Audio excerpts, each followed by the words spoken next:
Disgusting! There's no way I'm handing over the inheritance to this child. You see? Now, get out of here. Really, they just say whatever they want. Not knowing is scary. Fine, then I'll just file for alimony. Say what? Well, you've been having an affair, haven't you? My husband just gaped, speechless. I'm Lila. I've been married to Ryan, who's 4 years older, for a long time. He's the third son of a wealthy family, but you wouldn't know it from his demeanor. When we met, we were both fresh in our careers, not really thinking about marriage. He was my solace through the hard work. And before we knew it, we were considering marriage after settling into our jobs. I was surprised when he first mentioned his family. Even I, from the countryside, had heard of his family's corporations. I was speechless. And he just laughed, saying, "But I'm the third son, so the family business isn't my concern." It made sense. His 2 older brothers were already involved in the business, and he worked in a different field. The brothers were better, and the parents never asked Ryan to consider taking over their business.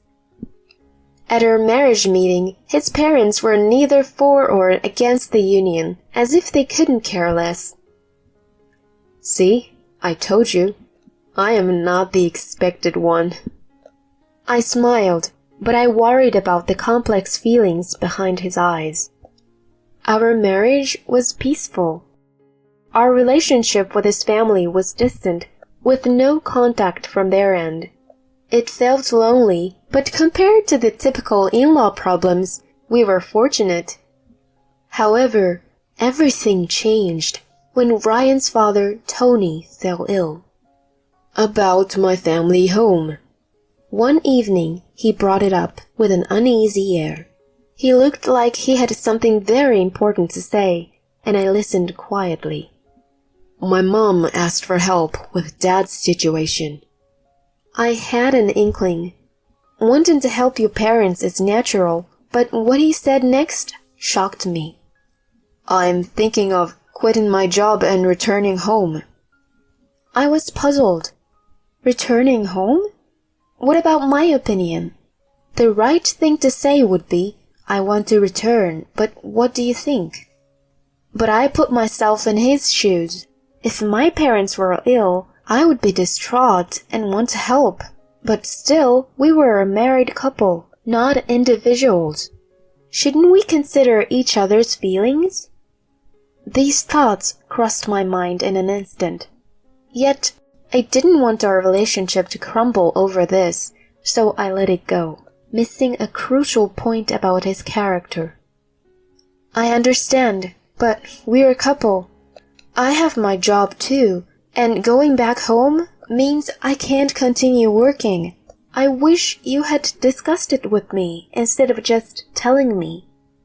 Ah, sorry. I'm just overwhelmed.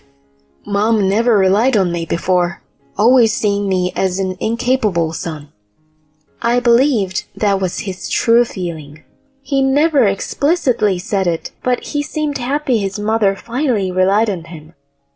Later, I met his mother, Mary, after almost a year. She looked frail and weak, and Ryan seemed genuinely worried about her. Lila, you must think I'm selfish, calling you both back like this. I'm sorry. We don't know how much longer Tony has. When I thought of you too, I didn't want to have any regrets. I want to cherish my family. There are positions ready for you in the company. Come whenever you're ready. Tony might not have much time left. Mary was, after all, a stranger. I felt cold, thinking so bluntly. We were always treated like heir, the third son and his wife. Suddenly being called family felt insincere, but Ryan, with tears in his eyes, looked at his mother. Mom, it's okay. We're discussing it, and we'll come up with a positive answer. He was completely taken in. Eventually, Ryan and I quit our jobs and joined Tony's company, agreeing to live with him. I had no regrets about quitting, joining the company, or moving in. However, being deceived was another story. It turned out the promise of working at Tony's company was a blatant lie. I only did miscellaneous tasks there for less than 3 months. Then, I was relegated to Tony's caretaker. It was a total betrayal. Lila, thank you for your hard work. Now, you will be taking care of my husband. 3 months into living together, I felt something was off. My job at Tony's company was menial, despite my background in planning. I had some experience under my belt, but that never meant anything at this place. I never thought I'd end up as a caretaker. What do you mean by that? I asked Mary for clarification. She scowled and sneered at me. Typical of a girl from third-rate university, unable to understand simple things. It's caregiving. What else could it mean? I am not asking for a definition of caregiving. Do I really need to spell it out for you from 1 to 10? How dare you speak to me like that? So rude. Rude? I didn't intend to be. Talking back is rude enough. I am Ryan's mother, you know. I know that, but that wasn't my point. I was asking if they planned to use me as a caregiver from the start. Someone of your level wouldn't be of any help in his company.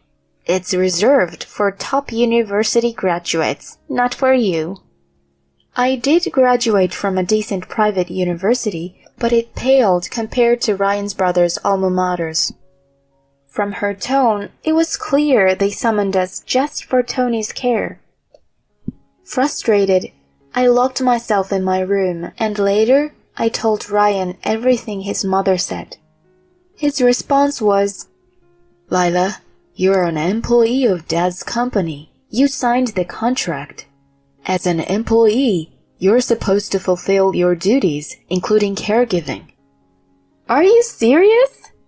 What do you mean? He was so pleased to be relied upon by his mother that he sided with her instead of defending me. I was alone, without him as my ally. The logical choice was to divorce and free myself, but my altruistic side kicked in. His mother, who had abandoned her ailing husband, left him in my care. Despite never receiving any kindness from them, I couldn't abandon the frail old man in front of me. I was a stranger after all. I could leave whenever I reached my limit. With that mindset, I started caring for Tony. Good morning, Tony. I'm looking forward to working with you and getting to know you more. That was how it began. I noticed his blanket hadn't been washed. Flipping it over, it was dirty. He had been neglected since needing care. Neither his wife nor children looked after him. I was saddened by the thought. Let's wash and dry your blanket today. It's nice out. He just nodded blankly, but it's impossible for me to lift him since he's bedridden. However, I realized that leaving things as they were could lead to hygiene issues. After watching some caregiving videos, I attempted to lift him and felt something strange. He was surprisingly light. I could easily lift him. Despite my initial suspicions, I cleaned his room and did the household chores. The only regular visitor was his secretary. A month of one-sided conversations passed. Until one day, Tony sighed deeply. You're quite resilient, aren't you? Huh? I turned around, only to find him sitting up on the bed, smiling and looking at me. Tony, you can talk? Sorry about that. My mind has been clear all along, just physically frail. I didn't expect you to stay so long. Thank you. He apologized, clearly weakened. No, it's not like that. It's more like... I guess I'm being stubborn or something. I definitely feel like I've been tricked, but, you know. It's hard to admit I simply felt sorry for the old man in front of me. Did I look that pitiful? I stayed silent, but he seemed to understand my expression. Your parents must be wonderful people. My children never lifted a finger to help their fallen father. Perhaps I raised them wrong. His words left me with a bittersweet smile. Thank you for talking to me, even when I didn't respond. Your humming and stories were comforting. I felt embarrassed for singing carelessly. Would you mind listening to my story today? Go ahead, Tony. He shared his past. He had a woman he intended to marry, but to save his nearly bankrupt company, he was arranged to marry Mary.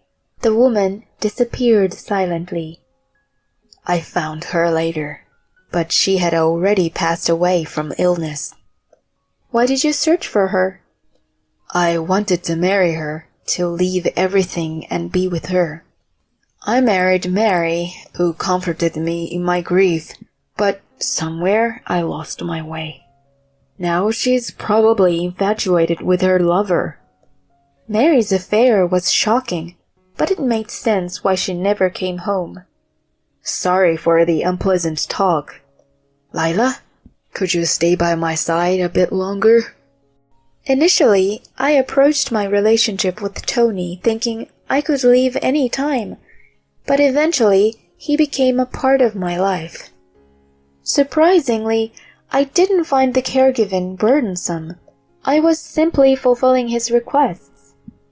However, as time went on, his health deteriorated, and a year later, he was almost entirely bedridden. Despite his physical decline, he remained mentally sharp. I continued to tend to his small requests every day. During this time, Mary rarely showed her face, and Ryan, my husband, also stayed away. My attempts to contact him went unanswered. My love for Ryan had dried up. He didn't even come to see his own father, and left me alone in this house. I decisively hired a private investigator and found out about his affair. I wasn't shocked. Perhaps it was a woman's intuition, but I had a rough idea about his actions. I decided to divorce him and leave this house after Tony's passing. Amidst these plans, Tony had a seizure and was rushed to the hospital. Once stable, he began issuing various instructions to his secretary and lawyer. He called me to his hospital room and meticulously explained what would happen with the inheritance, outlining a plan that would send his neglectful wife and 3 sons spiraling. A few months later, Tony peacefully passed away. I was there with his secretary for his last moments. Mary and his 3 sons showed up without a tear, immediately discussing funeral arrangements. Mary turned to me with a smirk. It's good you could fulfill your duty as a wife. I thought you were useless, but you found your purpose. Now you have no relation to our family anymore. We'll handle everything, so please leave. I looked at Ryan, who wore a smug smile. That's the situation, so we're good with the divorce, right? Don't worry, I'll give you a fair amount of money. Just don't talk about the inheritance, okay? Disgusting, thinking about the inheritance. I would never give it to someone like you. You know now, so leave. Really, they just say whatever they want. Not knowing is scary. Fine, then I'll just file for alimony. Say what? Well, you've been having an affair, haven't you? He just gaped, speechless. Mary was caught off guard and had the same reaction. I'm actually surprised that he didn't think I was onto him. Wait a minute, the fault is yours for not being able to get pregnant. No, that's not it. Regardless of whether I can get pregnant or not, infidelity is wrong. I have the right to claim alimony. You see, Ryan has a child now. What? Mom, stop. I hadn't been aware of this development. She had just given me concrete proof of the affair. Oh, there's a child. Congratulations. Ryan, make sure you pay the alimony. Let's go with the standard $70,000. Pay it now and we can divorce. $70,000? That much? It's a small price for a divorce. $60,000 for you and $10,000 for her. That's the going rate. Well, he looked awkwardly at his mother. Fine, that's a small price to get rid of this nuisance. I have fulfilled my role, so I'll leave. How obedient. After all, you're just after the money. Don't ever show your face to us again. We'll see about that. I'm sure I'll be seeing you in a few days. I quietly left the room. Ryan paid the alimony in 5 installments over the next few days, and we divorced. I'm free now. Later, I was called into a meeting room by Tony's company's legal counsel, where I found Mary and Ryan with visibly strange expressions. Why is Lila here? It's the president's will. Tony wanted me to witness everything to the end. Mary and her family reluctantly complied with the lawyer's prompts. The lawyer began. The next president will be the eldest son, Mike. Regarding the estate division, Mary interrupted. Wait a minute. The eldest son's name is Roger, not Mike. No, Mike is the son of the president and Erica. My name is Mary, not Erica. Yes, I am aware. Mary, realizing the existence of a hidden child, demanded. Bring that ugly child here! The company should be passed to the eldest son, Roger. I am the eldest son, Mike, and I will take over the company as per my father's wishes. What? You? Yes, I am Mike, the first son. The former in-law family was stunned. Just seeing their reaction was satisfying for me. I knew everything, as Tony had confided in me after regaining consciousness in the hospital. However, he himself had only learned of Mike's existence years after Erica's death. They met during a visit to her grave. Mike had been dedicatedly supporting Tony, and once I heard the whole story, it all made sense. Tony's decision to leave the company to Mike, someone empathetic and respected, felt right to me. Mike truly understands people's pain. A company leader shouldn't be mired in self-interest, but should instead be empathetic and respected. He perfectly fits this ideal. Mary's sons, on the other hand, were driven purely by self-interest. Anyone would agree that Mike should be the next president. That's invalid. The proceedings have already been completed. Well, we can overturn that with a lawsuit, no matter how much it costs. Plus, there's no proof that man is actually the child of a woman and my husband. My husband was deceived. He's too good-natured. Yes, Tony was indeed too good-natured. So he was deceived by your false kindness, the very person who tore apart his relationship with her. How dare you! Mike has been acknowledged, and DNA testing has been conducted. It's been proven that he's indeed the former president's son. As for the lawsuit, ma'am, you and your children have embezzled company funds. If you initiate a lawsuit, we will consider filing a countersuit for embezzlement. Investigations have revealed over $900,000 is unaccounted for funds. We will first demand repayment of these funds. There is a reserved portion in the inheritance, so some will go to you and your children. But we need to clarify the financial situation first. This was all part of the plan Mike developed at Tony's request. With the evidence already gathered, there was no escape for her. It was pathetic to see her standing alone at the forefront, while her 3 sons stood behind, faces pale and shrinking away. They were clearly unfit to lead the company. 2 months after this meeting, their hidden assets, including embezzled money, vacation homes, cars, and luxurious goods, were seized, and everything except money spent on food and drink was returned to the company. Of course, the 3 brothers were fired. They are trying to make ends meet with little money. According to Mike, Mary was now living in a rental with her eldest son's family, being treated as an unwanted burden by her daughter-in-law. As for my ex-husband, he tried to reconcile several times, but I refused. He didn't extend a helping hand during the toughest time of my life. I owe him nothing. I was deceived too. That child she was carrying wasn't mine. You get it, don't you? I was just wanted to protect it. But since it isn't mine, there's no need to protect it. Give me another chance. I promise I cherish you this time.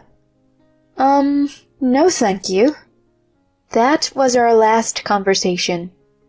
I heard he was now working in traffic control, at least showing some willingness to work.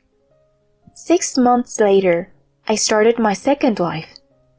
I was now working in the planning department at Mike's company, grateful to Tony for not only arranging the job but also giving me a substantial gift before his death, tax included.